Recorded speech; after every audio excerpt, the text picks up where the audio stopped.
So, what's happening in Nepal? You're gonna learn everything without the fluff, without the I think, they think. I'm gonna try to be as unbiased as possible. So sit tight, I'm gonna give you a quick rundown on what's really happening in Nepal from a Gen Z perspective. Although I don't really consider myself a Gen Z, because, I don't know. I'm half millennial and half Gen Z. Hello, I'm VALF, a voice actor and a video editor. If you need my services, check the links in the description. If you want to support the channel, grab some merch. It's free shipping nationwide. And if you want cash on delivery, you could do so through Instagram. It directly supports the channel. Now, think fast. Stone, paper, scissors. If I won, you have to like and hype the video. If you won, you can dislike the video. Do it. Now let's begin. Recently, I covered what happened in Indonesia, and now something similar is happening in Nepal. There is a pattern. So what's really going on? And why is everyone calling this a Gen Z revolution? Gen Zs don't really have a good reputation. People call us savages, emotional, and, you know, we cry to Sayada songs. Yeah, no. In our JCI, we call that possession. Damn, he is possessed. Honestly, I feel kind of defensive when I hear stuff like this. Even though I'm not entirely what you call a Gen Z, I feel upset seeing old people criticizing Gen Z. Because, well, we're apparently immature, we are not capable of making decisions, we're not responsible enough, and yeah, we're just overall bad. To them I say, not every individual is same, okay? To me, a kid who has suffered a war and know what it's like to be hungry and oppressed is far more emotionally mature than someone who sits in front of their desk all day commentating on political issues around the world. Age doesn't define how mature you are. Your experience does. Anyways, let's cut to the chase. So, a protest broke out in Nepal, and it was all over the news. It was an anti-corruption protest. It was supposed to be harmless, but things quickly became violent. At least 19 people died due to the protests, and many were injured. People are calling this a Gen Z protest, or Gen Z revolution, because a lot of young folks happen to be in this protest, along with some old folks as well, because what they want align, which is end to the corruption that is plaguing the nation. The Prime Minister's home was set on fire. Not only the Prime Minister, other officials were also caught in the crossfire, and their homes were also vandalized. Some were even beaten very badly, which I don't condone. Let the law deal with that. Anyways, it was super violent. Flights were canceled, and there was a travel ban.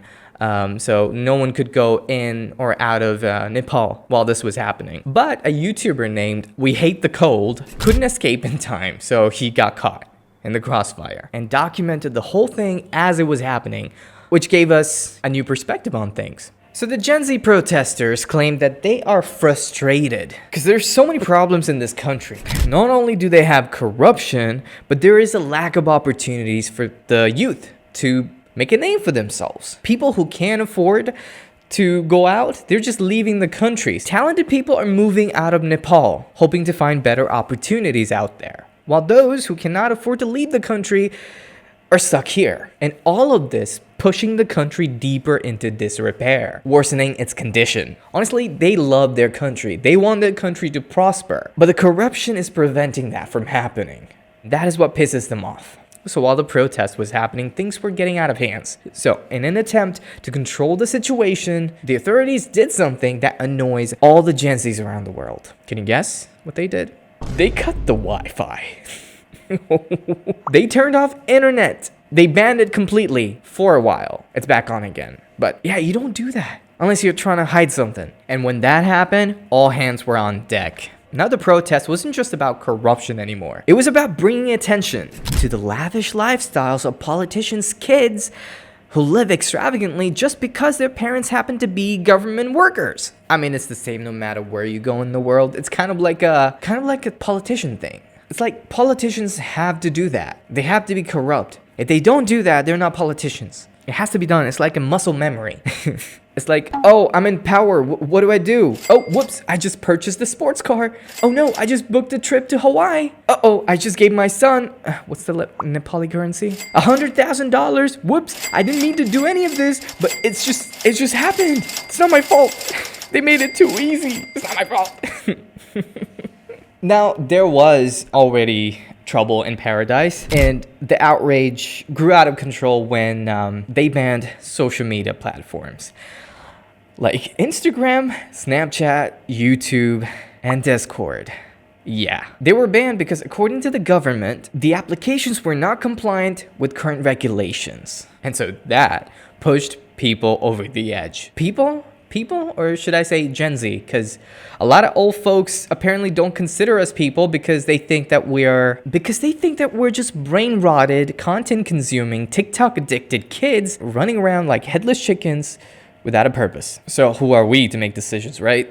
But anyways, the protest appeared to be successful. In the end, some politicians and mainly the prime minister stepped down, they resigned, and went back to his lavish home, one of the many lavish homes, and now the power is being restored. So, a win for Gen Zs.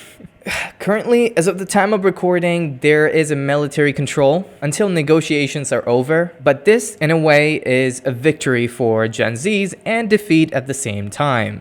Because, you know, when you're doing things in a hurry, you feel good because you see some changes, but I'm afraid these changes are hard to maintain. As soon as things go back to normal, Nepo babies will come back. Corrupt officials will come back.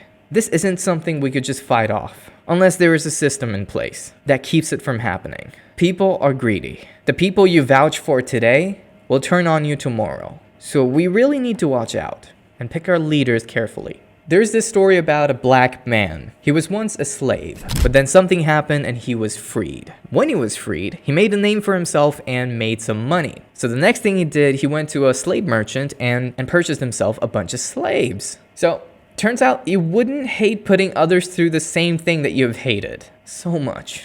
Look at Gaza and Palestine, for example. They used to cry about Holocaust. Now they're committing another Holocaust to a people that has nothing to do with Holocaust. Matter of fact, they let them in, gave them shelter. There appears to be an update, and this might surprise a lot of you. Turns out Nepal's voting was recently done through Discord. They picked a bunch of candidates that they deemed were less susceptible to corruption and ran a vote and decided that Nepal's new prime minister is going to be this person.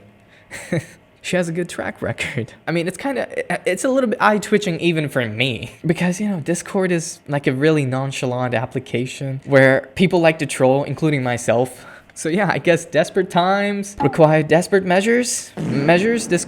Desperate calls for desperate measure time, circumstances. I can't speak today. No idea what I'm saying. But what are your thoughts on this? I want to know. Leave a comment down below and tell me what you think. Is that how we should conduct all of our votes? Because people be stealing votes nowadays. Stay safe out there and take care of your loved ones. Watch this video. YouTube thinks that you might like it. Also, donate to people in need. There's a link that will lead you to a reliable charity. I'll see you soon. Bye.